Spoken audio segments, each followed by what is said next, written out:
Hello friends, welcome to my new blog. आप सभी को राधे कृष्णा। आई होप आप लोग अच्छे होंगे, स्वस्थ होंगे और खुशहाल होंगे। मैं भी एक दिन के लिए थोड़ा बाहर जा रही हूँ, भाई बहन रहते हैं वहाँ, तो उन लोगों के लिए थोड़ा सामान पैक कर रही हूँ क्योंकि कुछ मुझे काम था, तो मैंने सोचा इसी बहाने मैं अपना काम ही कर लूँगी। और उन लोगों को कुछ सामान चाहिए था, तो ये भी हुआ कि वो भी मेरे साथ ही चला जाएगा। तो फिर आ गई मैं पैक करने। मैंने ऐसा टिफ़िन लिया, ये मतलब रेस्टोरेंट या बाहर से खाना आया था, तो वही टिफ़िन मैं रख लेती हूँ क्योंकि टिफ़िन आने जाने के लिए बहुत सही रहता है, इसमें कुछ गिरता भी नहीं है। तो एक में छोटे वाले में मैं घी रख लूँगी, बड़े वाले में एक साइड में अचार और आम की बनी हुई स्पाइसी चटनी थी, जो कि गर्मी में ही बनी हुई थी, मतलब मई के महीने में, और ये बहुत दिन तक स्टोर करके रख भी सकते हैं। तो उसको मैं आ गई पैक करने क्योंकि इसमें गिरेगा भी नहीं, तेल उल भी रहेगा और घी भी इसमें नहीं रहेगा। उसके बाद फिर मैं पॉलीथीन में रख दूँगी और इधर फिर मैं आ गई झोले में कुछ सामान रखी। मम्मी तो पहले से इसमें कुछ सामान रखी हुई थी, पर मैंने निकाल दिया क्योंकि मैं अचार को रख दूँ, उसके ऊपर से फिर ये सब सामान मैं रखूँगी। फिर मम्मी ने इसमें गोभी की जो सूखी वाली होती है उसको भी रखी थी क्योंकि बहन ने मांगा हुआ था, उसको भी बहुत पसंद है, तो उसका भी मन कर रहा था खाने के लिए, तो मम्मी थोड़ा सा वो भी रख दी। और धनिया पाउडर ज़्यादा सा था तो वो भी रखा गया। और इधर सरसों वाली सब्ज़ी भी उसको बहुत पसंद है, तो उसने खटाई और सरसों चाहिए था उसको, तो फिर इन सबको मैं एक पॉलीथीन में बड़े से रख दी क्योंकि ये मैंने सोचा कि एक ही पॉलीथीन में रहेगा तो ज़्यादा सही रहेगा।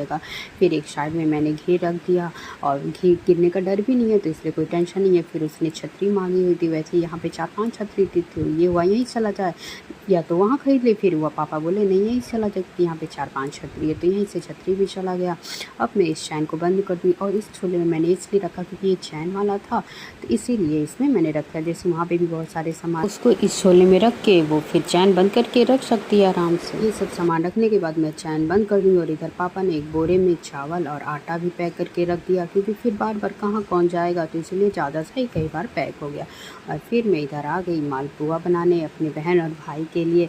तो मैंने दूध लिया, दूध में मैदा डाला, चीनी डाला और ड्राई फ्रूट्स बहुत सारे डाले, इन सबको अच्छे से मिक्स कर दिया मैं। और फिर मैं इसको खूब फेंटूँगी क्योंकि जितना मैं फेंटूँगी उतना ही अच्छा फूलेगा। फिर मैं इसको अच्छे से फेंट कर एक साइड में रख दूँगी क्योंकि पहले मैंने सोचा कि मैं खाना अपना बना लेती हूँ फिर इसको बनाऊँगी, क्योंकि इधर सबको भूख भी लग रही है, तो मैंने इधर खाना भी अपना बना लिया जल्दी जल्दी, दाल चावल सब्ज़ी रोटी खाना बनाने के बाद। पर मैंने अभी नहीं खाया क्योंकि मैं सोची पहले मैं मालपुआ बना लेती हूँ फिर मैं आराम से खाना खाऊंगी, तो इसीलिए अब मैं आ गई। फिर से एक बार मैंने इसको फेंट लिया। अच्छे से फेंटने के बाद फिर मैंने इधर कढ़ाई रख दी और कढ़ाई में मैंने फार्चून डाला। फार्चून जब मेरा अच्छे से पूरा गर्म हो गया, फिर अब उसमें मैं बारी बारी से सारे मालपुए को बनाऊंगी। और मेरा मालपुआ अब तैयार भी हो गया बन के। फिर सारे मैं पैक कर दूँगी, बस 6-7 ही बचाऊंगी घर पे खाने के लिए क्योंकि अभी जल्दी ही बना था। और हम लोग तो बार बार बना के खाते हैं, वो लोग कहाँ, उन लोग के पास इतना टाइम है। जानते हैं कॉलेज टाइम में कहाँ टाइम बचता है, खाना ही बन जाए तो वही बहुत बड़ी बात है। फिर वैसे भी वो सब इस कॉलेज कोचिंग से ही थक जाते हैं, तो सब कहाँ मालपुआ बना पाएंगे। तो यहाँ पे तो मैं अक्सर बनाती रहती हूँ। तो फिर अब ये सब बनाने के बाद इसको मैं पैक कर दूँगी। पैक करने के बाद मैं इधर आ गई अपने कपड़े को रखने। वैसे तो 1 या 2 ही मैं कपड़े रखूँगी क्योंकि मैं सिर्फ एक ही दिन के लिए जा रही हूँ, भी रात में निकलूँगी, शाम तक फिर मैं वापस ही आ जाऊँगी, तो इसलिए मैंने 2 ही सेट कपड़े सिर्फ रखे हैं।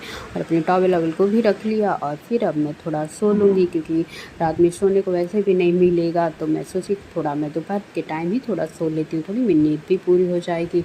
और इधर अब जो सामान पैक नहीं हुआ था, मतलब कुछ सामान बाकी था झोले में रखने के लिए, उसको भी मैं लाकर रख दी। आप सभी को अगर ये मेरा ब्लॉग अच्छा लगे तो प्लीज़ लाइक, सब्सक्राइब, शेयर और कमेंट करना मत भूलिएगा। आप सभी को राधे कृष्णा, बाय बाय।